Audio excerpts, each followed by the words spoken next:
All right, finishing up David's rating of every Wyvern card. We're going to be doing the Dragon Slayers here. Then we've done the actions and battle actions. We're going to do the hidden actions, the intercept actions, and the reactions. Hopefully this won't take too long, but I already see we've got some disagreements here. But I'm trying to see why Sigurd, Cadmus, and Thor are considered the best ones. I think Thor's bad. So let's get into this. Sigurd, very good dragon slayer, 1 gold, slays any dragon of 2 or less, lots of targets. Excellent dragon slayer. Yeah, I would say 7. That's fine. Cadmus, excellent dragon slayer. Plenty of flying dragons, can slay all of them. Anything. Good card. Thor, there's very few subterranean dragons. Now there's more thanks to Phoenix and Chameleon. This card, what I did with this card is I changed it to 1 gold. It slays any subterranean dragon and any dragon of strength 1 or less. So I make it weaker than Sigurd, 1 or less for 1 gold, but also any subterranean dragon. There aren't many subterranean dragons. That to me is would be a 7. I give Thor a 3. It should cost 1 gold. It should not cost 2, and there aren't enough targets to make it worth it. It's gotten a little better because of maybe yeah. I'm still going to say 3. I never have used it, so Saint George, very good dragon slayer. It's a 6 or a 7. I can see why he made it 6. It takes out a treasure. And if you get Swamp of Lernia on a dragon, St. George will slay the dragon. If it's in a Swamp of Lernia, anything will slay the dragon in Swamp of Lernia, even Seth. But why is Sir Lancelot a 6? You don't think Sir Lancelot is better than Sigurd? All those 3-strength dragons? See, I think Sir Lancelot is at least a 7, pushing 8. I think Sir Lancelot is an excellent dragon slayer, totally worth the 2 gold cost. It can't be the 2 gold cost that you make it lower because you put Thor with 2 gold costs and Cadmus costs 2. I think there's more targets for Lancelot than Cadmus, and I know there's more than for Thor. Lancelot has to be 2. It couldn't possibly be 1. And I think Jason is the best dragon slayer in the game. Slays any dragon. Yeah, it's 3 gold, but I'm still going to give Jason an 8. I think Jason is great, and I think Sir Galahad is also an 8. I actually prefer Galahad because while he can't slay any dragon, he slays all the big guys for 2 gold. So I could put him even slightly better than Jason, though in the grading scale, I would give them both an 8. Beowulf, I'm going to say 6 because that 0-strength dragons are while you're dealing mostly with scouts, it's still a very good card to have. You probably will. I would probably always play 1, if not 2, in a limited deck, and it's not great, otherwise. But it takes out scouts, and there's a lot of 0-strength dragons that are worth taking out. I think Seth is a wonderful dragon slayer. I think it's a 7. I think for the 2 gold, you might destroy a terrain. Yeah, there is the negative that they get a dragon for free. In my Dragon Slayer deck, though, I want their dragons up so that I can slay them, and Seth gets them up for me. I don't care that they didn't pay. So in my Dragon Slayer deck, Seth is like an 8. But I would give Seth a 7. I think it's an excellent Dragon Slayer. Maybe it's just a 5 or a 6 in limited because, giving your opponent a free dragon is a big deal, and you really don't want to do that, but I still like Seth. I think it's wonderful. Bellerophon, let's take a look at this one because I always forget what it says. So for 2 gold, it kills any dragon with a native terrain special ability. Right there, it's already worth it. Or it allows you to remove from the game up to 3 cards from your opponent's discard piles that wrecks native terrain dragon strategies. If nothing else, your opponent isn't playing a native terrain dragon, well, you can get 3 cards removed, including Lambton Worm. So while Bellerophon is weak, and I might even say 4. I'm going to go 5 because I think the native terrain dragon is. I mean, if you're playing native terrain dragons, if my opponent's playing a native terrain dragon deck, this is a 7 or an 8. But overall, I'll give it a 4 because there's very few cards that it targets, like Thor. It's just not worth it. Argonauts, yeah, I'm with David on this. The Argonauts kill every face-up dragon whose current strength is less than 0. Okay, so at the start of the game, that's nobody, and it costs 4 gold. It has 0 targets for 4 gold. If you can get 2 dragons below 0 strength, congratulations, you've just slain 2 dragons with a 4 gold cost Dragon Slayer. That then would make this a 5. That's how I would rate that. I am totally with David on this. Argonauts, I give it a 3. I don't see the point of this card. It should have said for 4 gold, it kills every dragon whose strength is 0 or less. It should at least say that. Heck, 1 or less. I mean, my God, it's just way too hard to make work. Rustum. Now, Rustum is a free Dragon Slayer. Opponent must discard an Intercept action from their hand. I like that. If they have no Intercept action, you still must skip their battle phase. All right, so I like the idea that they have attempted to create a Dragon Slayer that affects Intercept actions. How can you possibly do that? Well, you say it. They have to discard it. Why not make it work like that's okay. That's an okay thing, but it's not going to come up much. Why not say it works like a reaction so that when your opponent plays an Intercept, he intercepts the attack, you then react by slaying it with Rustum. Now I'm going to give this a 5, maybe even a 6. But just forcing them to discard an Intercept action, I mean, it's 0. So maybe I could say 3, but I'm not gonna quibble about that. I agree with David. Rustum isn't good enough. I guess I could side it in against an Intercept deck because at least then it's a 5. If I'm siding it in against an Intercept deck, that's it. That's the only way. All right, so not too bad, though we did have some disagreements. Let's get down here to the hidden actions. My overall opinion of hidden actions is they're weak and some of them are bad. All right, so he thinks the best is Echo. Not sure if I agree that that's the best one. He gives it a 6. I don't know if I can give anything higher than a 5, but let me think about it. So Echo, you put it under your terrain. You get 2 extra gold in addition to whatever terrain gives. That's fine. It's okay, you know. And you say, well, they're going to think it's a terrain because you're not attacking. Yeah, and they might just kill it with a scout. So that's why I can't give it a 6. I don't think, but I might come back to that. But I'll go 5 for now. Hippolyte. Place face down sideways on an opponent's face down card. If you've guessed right and it's under a terrain, they'll get 2 less gold. So even if I guess right, all this is doing is getting them less gold. Yeah, no, this is for me, this is a 3. I don't see the point. I'm guessing. I don't know that it's going to work. If they just had said, if this card gets discarded with no effect, you get to draw a card so that you can at least replace the card that did absolutely nothing for you, this would be a playable card. I can't see ever playing Hippolyte, so I give it a 3. Poseidon, like Echo, gives the strength, adds a -2 strength modifier to the terrain. So with Echo, you get 2 extra gold. With Poseidon, you get a -2 strength modifier. I consider both of these fine, and I give them both 5. Maybe they get 6s. They're okay, but they're not great. I like Harpies. You play it under one of your face-down flying dragons, you get +1 strength when attacking. But I'm only going to give it a 5. I like it. I would actually prefer Harpies over Echo and Poseidon, but only slightly, and I'm giving them all 5s. Same with Trolls. You play it on your subterranean dragon, you get +1 strength when attacking. That's fine. It's okay.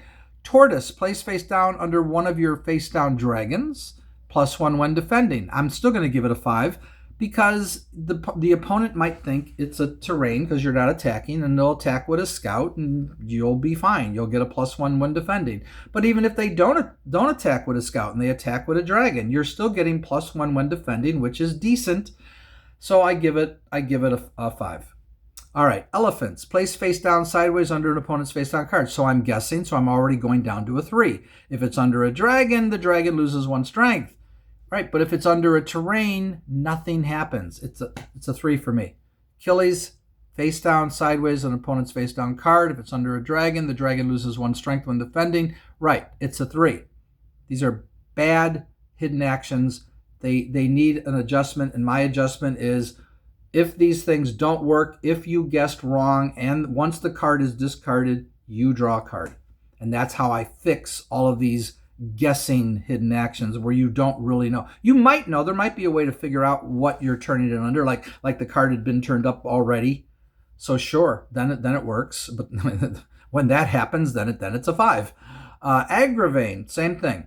Sideways under an opponent's face down card. If it's under a dragon, the dragon may not be turned face down. So this one's even weaker, but I'm just going to say 3. It's not very good. Amazons is a 3. Under a face down card, if it's under a terrain, that adds +2 strength modifier to that terrain. Yeah, you know what? I'll bump that up to a 4 because that could be good. You get that +2 strength modifier, but you're still guessing. Now, blinding light, David, I love blinding light. I'm surprised that you and I disagree here. Place face down under one of your terrain cards. If a scout destroys the terrain, the scout loses the ability to scout. You've just destroyed their scout. I give blinding light. I think I can only give it a 6. I might give it a 7. It's right in that range though, because they might not hit it with a scout, and then it did nothing if they just hit it with a dragon. So I'll just give it a 6. I can't go 7 because sometimes it won't do anything. But I think blinding light is the best hidden action, and David thinks it's the worst one. So we're really in disagreement here, David. Love to hear your thoughts on that. Maybe I'm wrong though.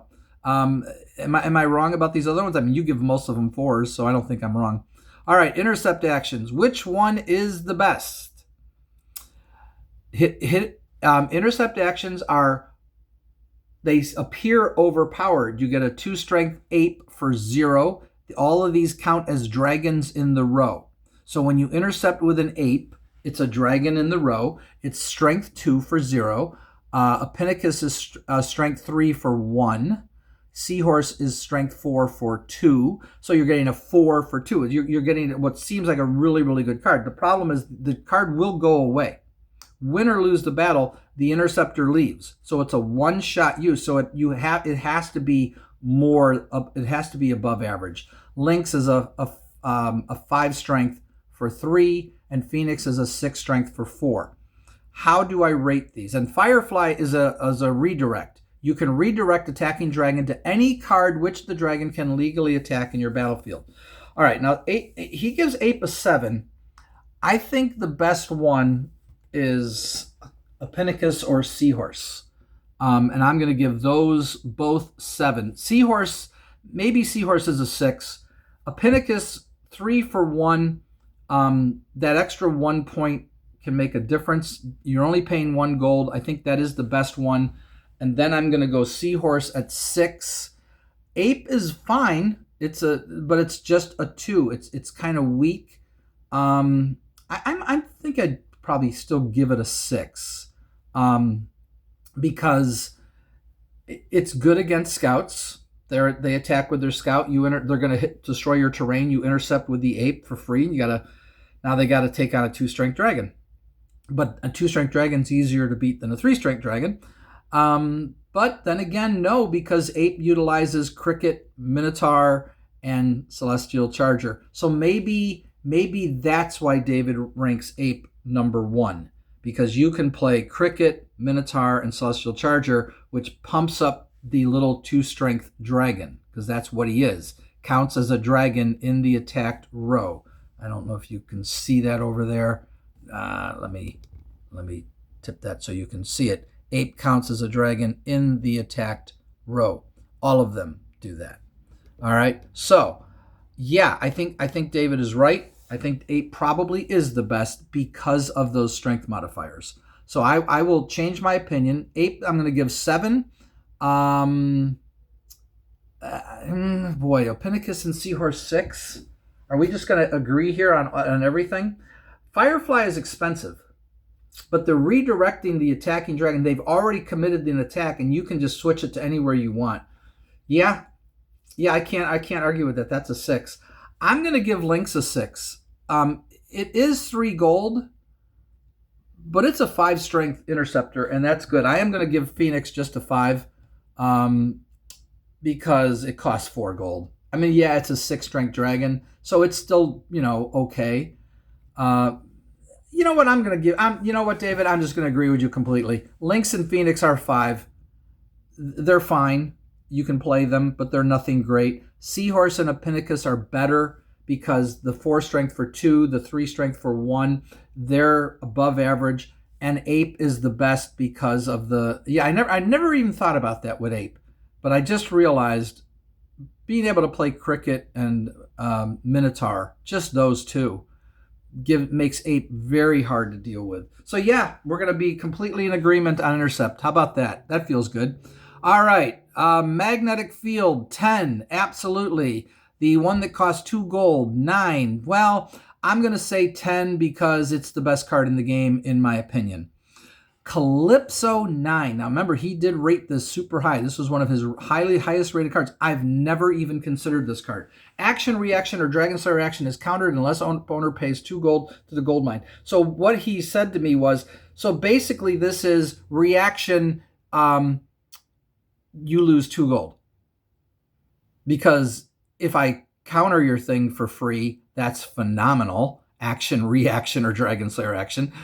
But if I don't, well, I just played a card and you lost 2 gold. Yeah, okay. In a gold, I can't go higher than 8. I might even just say 7. But you know what? You got me up to a 7, David. I see the value of this card, and maybe you're right, and maybe it really is a 9. I think Kiss of Lasukube is a broken card. They agreed because they limited it to 1 copy per deck. Let me just read the rest of it here. Action is played in response to Dragon Slayer. The Dragon Slayer is discarded with no effect, and you can destroy any card on the table. I would change that to they have to pick a card, one of their cards on the table, and destroy it. Because this card was limited to 1 copy because of how powerful it is. You couldn't play more than 1. I think this is a 9. Marina, 7. Yeah. Counters the play of a Dragon Slayer. Yes. 7. Great. Atlas. Battle action, intercept action. Same thing, but it's battle action or intercept action. So you like Calypso better. Yeah, I think Calypso has more targets, though battle action's good. But I'll go 6. I'll say Calypso 7, Atlas 6. Red Kangaroo only works against interceptors. It's countered, and you can destroy any card on the table. I can't really argue with the 7. Maybe it's a 6 because interceptors are rare, but against interceptors, Red Kangaroo's a 9 or a 10. So yeah, I'll stick with 7. I think that's fine. I think Sorcerer is an 8, if not a 9. The fact that I can copy their magnetic field is all I needed to know, but I can also copy their power switch and power switch it right back to them. I can copy any big expensive 3 or 4 gold cost spells that I might want to copy for some reason, like, Fireball or Panther. Would I want to copy something like Golem? No, probably not. The one that kills all flying dragons, there's no point in copying that. So it has its limit. So I guess 7 is right. I guess 7 is right because it's not as good as Magnetic Field. But the fact that it counters Magnetic Field, yeah, I'll leave it at 7. Ra. Ra is only good against Knight and Mount Chung. I don't think there's any other cards it's good for. So it's strictly a sideboard card, and I'll give it a 5 just because it stops. Well, there's it stops you from canceling a battle, there's almost nothing that does it. But it does what it does. Indra counters any weather-related action card. Heat wave, high winds, flood. I don't think that's worth it. I mean, high winds, yeah, high winds is good, but I'm never going to bother with heat wave or flood. I don't care. I give Indra's spell a 4. I just don't think it's worth it. Sabra, played in response to the play of St. George. So if they play St. George, so this only works against St. George, you get 2 gold and you can remove any treasure in play. Great card against St. George, worthless against anything else, strictly a sideboard, and for what it is, I can't argue with the 6.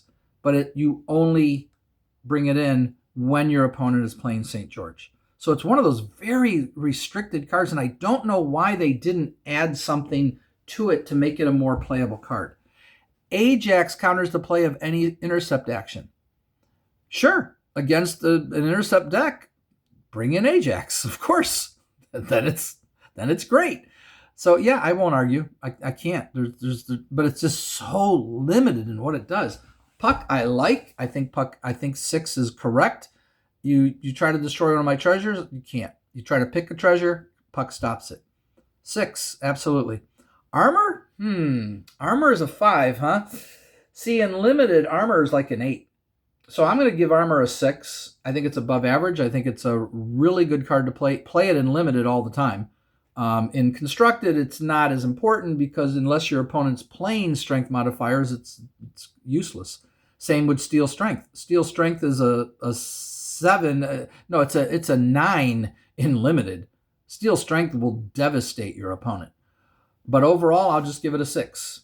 And then catch a thief, 5. That's fine. It only works against gold thief and treasure thief. It stops those, and you get the gold for the gold thief. I like it. It is totally niche. It is totally sideboard. It is not playable unless your opponent plays these cards. So these are some interesting reaction cards. I do think these very limited cards need to say something like, you may discard this card to draw a card as an action. You just discard it from your hand. I don't want this card in my hand anymore. You're not playing Knight. I'm going to let go of Ra. Then these cards are all much better. But as is in their niche place, I think David is pretty much spot on with how you rate them, because they're not bad cards when you have a reason to play them. So that's it. This has been very, very cool. Hope to hear from people in the comments. I'd love to hear people's thoughts as far as which card do they think we're both wrong on. Where do you guys agree with us? Anything you guys want to say in the comments, I'd love to hear it. David, hope we can chat some more. I'd love to hear more of your thoughts on this stuff. But this is a pretty wild list. But I thought you were wrong about 8, but then I thought about it. And I'm like, yeah, no, you're probably right. And I've been always thinking, Pinnacus and Seahorse were the 2 best. But I still love playing the Phoenix because it's just fun to play the Phoenix. But it's 4 gold. It's crazy. All right. You all have a good day. Talk to y'all later. Bye-bye.